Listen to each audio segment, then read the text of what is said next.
साथ दीजिए, मीठे मीठे तालियों का साथ दीजिए कि भोला चाहल है, भोला चाहल है, भोला चाहल है, अपना बात कैसे होई, एकर नाथ भोलेनाथ हुआ नाथ कैसे होई।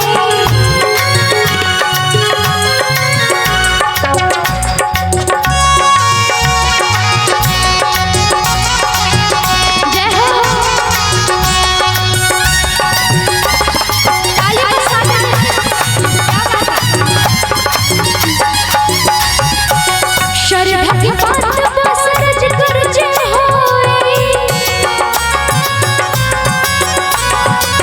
शिव भक्त नाला चार हो के रोए, शरधक बात बसरज गरजे होए, शिव के भक्त नाला चार हो के रोए, दुख में ना रोई बाबा, दुख में ना रोए,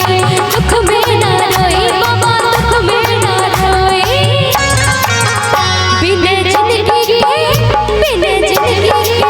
तालियों का साथ देते हुए ये भजन का आखिरी लाइन है, ठीक है ना, कि बिन